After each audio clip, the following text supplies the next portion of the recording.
New York Fashion Week is the most awaited event of the year in the fashion industry, and I've decided to make my way into it. In an industry full of fast fashion, exploitation, and elitism, imagine a space where everyone feels welcome to participate. NTA New York Fashion Week is back for year 2. I'm here to show you the whole process, full transparency behind running your own event and everything it takes to get there. The good, the bad, and the ugly. So let's get into it. Good morning, guys. It is August 16th, I believe, and today I want to work on some of the pop-up things that I'm going to be having at my New York Fashion Week exhibition. So I recently cleaned out my entire sewing space studio, honestly my entire apartment, but primarily like organized and went through my sewing stuff. And I had a box of stuff that I still hadn't unpacked from when I first moved here. Like, it was opened and I knew there was like some like old projects in there and stuff, but I just like ignored it. It's been sitting under my table for over a year at this point, and I just honestly never thought about what more was in there. Like, I thought it was just like muslin, and I kept throwing muslin in there for when I did samples and stuff, but turns out there was a bunch of unfinished projects in there. So that includes so many totes that just need the last like stitching all the way around and like stitching all the handles in place. So I think I'm gonna go ahead and try to finish all of these. Most of these, if not all of them, no, most of them, half of them, some of them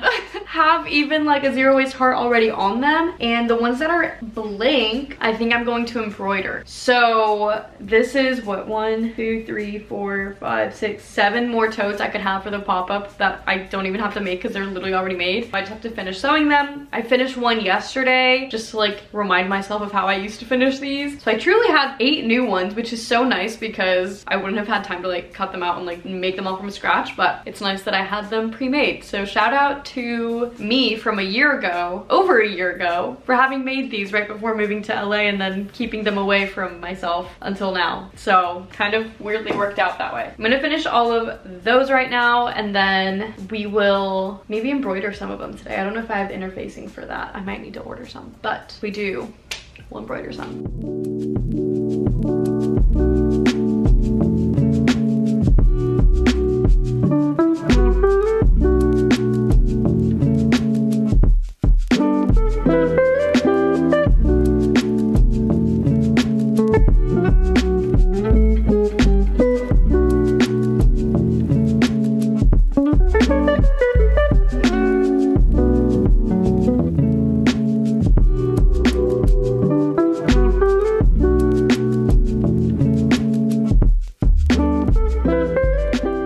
Okay, so I just finished all of these totes, and actually only one of them had a heart on it. The one I did yesterday also had a heart on it, so I assumed a few more of them did, but only 2 of them did, I guess. And the rest are blank, so I think I'm gonna put my logo on them and embroider it on there. I haven't done it in a hot minute, so I need to like remember the setup for it on my embroidery machine, which is over there. I've been wanting to use it for so long again, but I've been doing so many custom orders the past almost year that I haven't been able to use it as much as I would have liked to. So I'm excited to get her rolling again and get some embroidered totes out. These sold pretty well last year when I first launched them. I think I made them in the spring, and yeah, so I'm excited to bring these back. I love the zero waste heart totes. I think they're so cute, so I'm glad I had a couple of those already made, and then we can make I think 6 embroidered ones. So a pretty good amount of them. I'm excited. I am excited. Okay, so I'm gonna be taking my blank totes here, and we're gonna embroider my logo on it in white. I'm gonna go ahead and hoop it on. This machine comes with multiple different hoop adjustments. This is the one I probably use the most. It's like a nice middle range, and I feel like it fits over like t-shirts, totes, all of that pretty well. But there's also like a really, really small one or a really big one. It's like not double this, maybe like 30% bigger than this. But I love it, and I love that I can like choose based on that. I'd say the hardest part of embroidering anything for me personally is always hooping it, because I feel like I just don't have a good system down just yet. I just feel like I need to perfect my hooping skills a bit. All right, we are gonna get her hooped on. So what I love about this machine specifically is that A, you could do a whole lot more than just like embroider a logo with one color. You could do things with multiple colors and not have to like switch it all out because it has 10 needles. I haven't used it to its fullest potential with that feature just yet. I've done a few that have like 2 to 3 colors, but never anything too crazy. I would love to experiment with that though, but that's something really cool about it. I also feel like even though it's big and scary looking, it's very easy to use. The hardest part, aside from hooping it correctly, would be just the actual digitizing of your design and figuring out kind of the software and how you want to go about your designs. But the machine itself is so easy to use and it runs on its own, so you can just set it and then it just does its own thing, and usually nothing ever goes wrong unless you did something wrong. But the machine usually never ever commits any errors, so it's really nice to just be able to have this running while I'm like sewing or doing something else, and I don't have to be like eyes on it at all times to make sure it's doing well. So I really love it. I'll have a link to it down below if you guys want to check it out. It is definitely more of a bigger expense, so if it's something that you're going to use for your business or something along those lines, I think it's a really good investment. They also have other products if you want to check it out, which I'll also have a link to, but I love this machine. I've had it for almost 2 years now and I feel like I've gotten decent use out of it. I would like to do more with it, but that's on me for not putting the time into that. We're gonna embroider some totes, and yeah, I'm excited to get these running.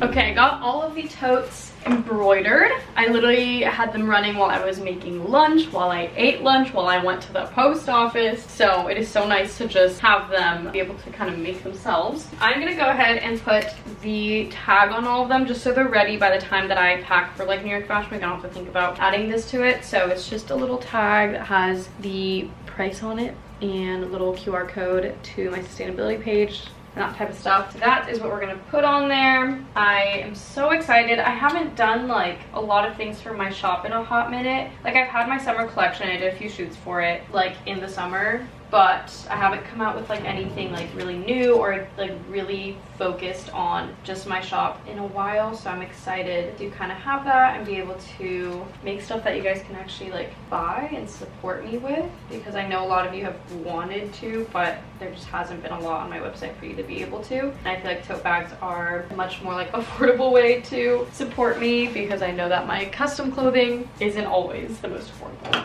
for the average consumer. So I'm excited to get these running. I'm gonna put all of this on there, and then I don't know if we're gonna do anything else today for the pop-up or not, but we'll see.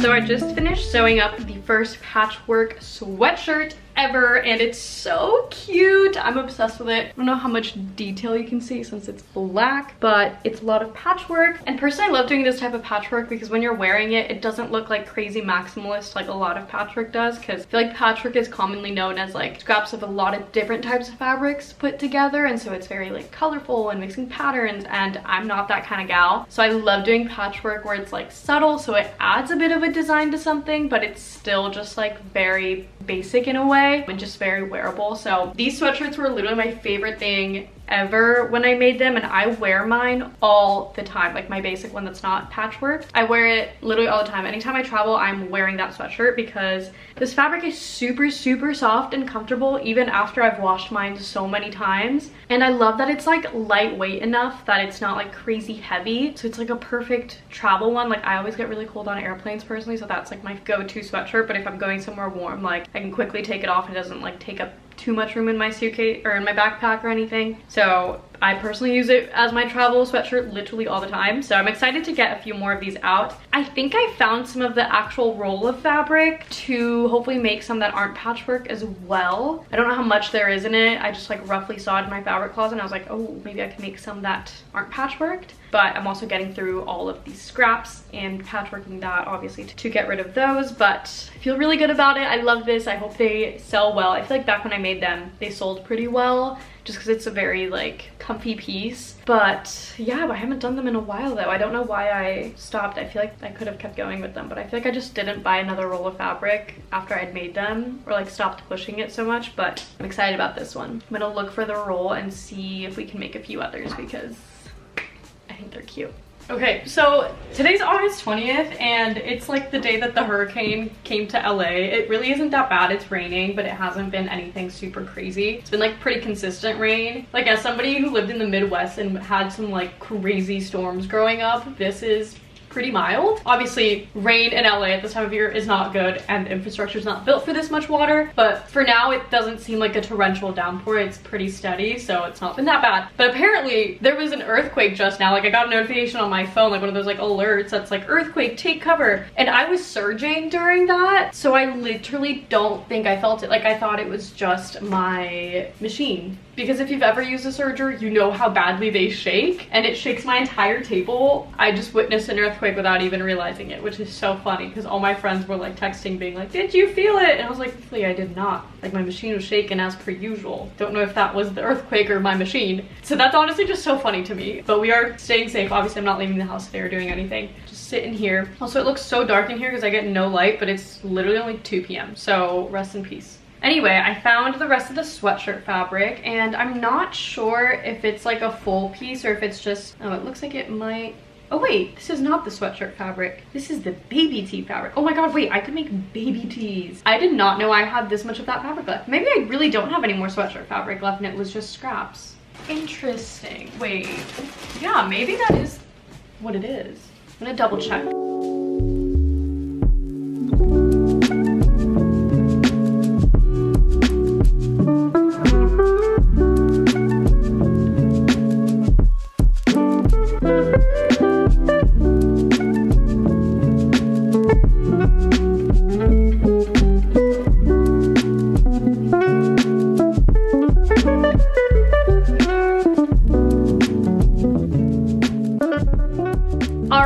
August 29th and I honestly have not done as much as I have wanted to do because I went to Palm Springs this past weekend for a friend's birthday, so I was out from Thursday night till Sunday. Today's Tuesday. Yesterday I got my period and I was just tired and didn't want to do anything. I did get a little bit of work done. I got a lot of computer work done because I was able to just like sit on my couch and do that. But as far as sewing, which is what I wanted to get done, I didn't get a lot, but I did manage to get this little top made. I've had this idea for a top for a while. Obviously this is a very basic top, but I thought since I was making all these flowers and stuff for one of my actual pieces for New York Fashion Week, it would be cute to do something that like had those flowers as well. So I thought it'd be cute to make these tops and add the little like handmade flowers to them. So I think I would do it on either side and I think it'd be cute. So I made just a little prototype of it with the same fabric as that one, which is the Oreo dress fabric from last year. Since I do still have quite a bit of it on the roll, I'm trying to like come up with new things to make with it just because I really want to use it all up, and it's such a beautiful fabric and just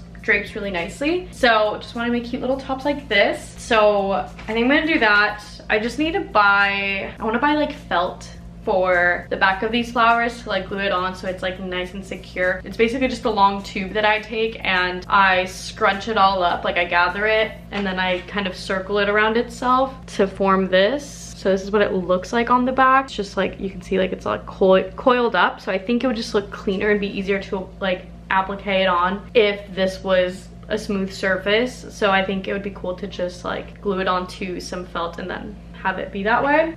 So that's kind of what I've worked on. I think I want to make a couple more for the pop-up of this since they're pretty easy to make. I just need to grade a couple of different sizes to have. but I think that's probably what we're gonna work on a little bit today. I don't know how many pop-up pieces I'm gonna make. I don't want to make too many because if they don't sell, I'm like gonna have to lug them around for a couple weeks because I'm going straight to London and Paris after New York. But also I want to have enough to like fill a rack, and like if they do sell, like I want to have enough, obviously. So I'm trying to figure out what that perfect balance is. But yeah, I'm excited. Let's get to it.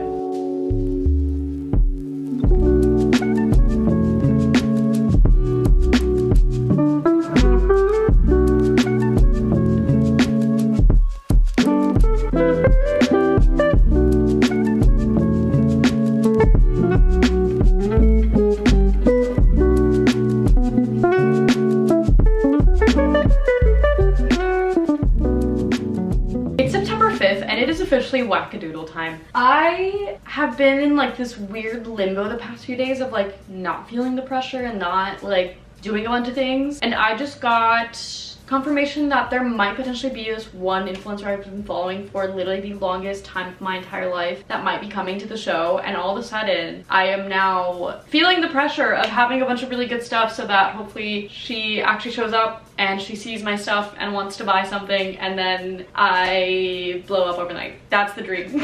Not actually, but you know what I mean. I feel like now I'm just like, oh my god, if this person ends up being there, like I want to have really good things to show. Not that I haven't had good things to show, but it's just like I want more. So I want to go through everything I have for the pop-up so far so that I can kind of visualize what more I want to make in the next day and a half or so. Starting off with these tops, we've got 3 of them. They were the last ones I made, the cute little tank tops, and I feel like I'm satisfied with the ones that I have. Like I don't think I need to make any more of these. I think these are cute. I might leave mine out as like a sample and people can pre-order it if they were to sell out or something like that. I've got a ridiculous amount of totes, which are right here, like a lot of them. So I am like good on that front. I have 6 of these dresses, I believe, which are the slip dresses that I made out of sample pants that I got last summer. The same dress I wore to New York Fashion Week last year. I believe there's 6 of them. I still need to put the tags on these. I actually don't think I have my tag on them. So I'm gonna put these outside. Then I have 1 striped Phoebe top in a size medium. But I feel like I could have a couple more of these because these are really good, basic, staple. I love these. I wear mine like all the time. I do have 1 more NTA baby tee, also in a size medium. So that's there. And all of that stuff has been black so far. So to break that up a little bit, I have 5 of these NTA baby tees, like the transparent ones with the logo on like the boobs, which I obviously can't make any more of these. These are dead stock fabric, so this is all I had of it. And these are ready to go. So cute. I hope people buy these because I love mine and I've worn mine a lot too, and I think I'm gonna take it to New York and Paris and London as well. So I have, truthfully, like a decent amount of clothes, but I think I just want a little bit more. Like I think I want to make a few more striped tops because I think those are really good and easy. I kind of want to make some of the striped pants because I think those are really fun. I also do have 1 of the like extra corset, not corset, bodice that I made for like one of the looks. I have 1 more that I was able to make, so that's gonna be a one-off, and whoever gets it is the lucky winner. And oh my god, how could I forget? I also have NTA sweatshirts. I have 3 normal ones and 1 patchwork one. I do have to still embroider these, so I need to leave these out to be embroidered. And this one, I don't know if I should just leave it or if I should put my logo on it somewhere, but I kind of just like it plain. Like I think it's kind of fun, and already it has enough going on with the patchwork, so there's that. So truthfully, I do have a lot of items now that I'm like looking at it all piled up, but I think having a few more striped tops could be helpful. I wish I had a little bit more color because it's literally all black and then it's the baby tees and that's it, which like it matches the vibe of my collection obviously, but it doesn't like stand out when you're looking at it on a rack particularly, so that's my only thing with it. But I'm not mad about it. I actually am shocked I have this amount of stuff like made because I wasn't like, I don't know, making a bunch of stuff. Like I think a lot of it I already had, and including all of these because I don't want to bring the leftovers of my spray collection of last year because it just like isn't the same vibe, and I don't want people to be confused of like why those are there, so that's not coming with. But I think I also should start packing it to see how much space it takes up in my suitcase because that's a huge factor too. I don't want to take too many suitcases. I would prefer to only take 1 check bag and then a small carry-on, but like I know those sweatshirts are going to take up some room, so let me get my suitcase out and we'll get to this.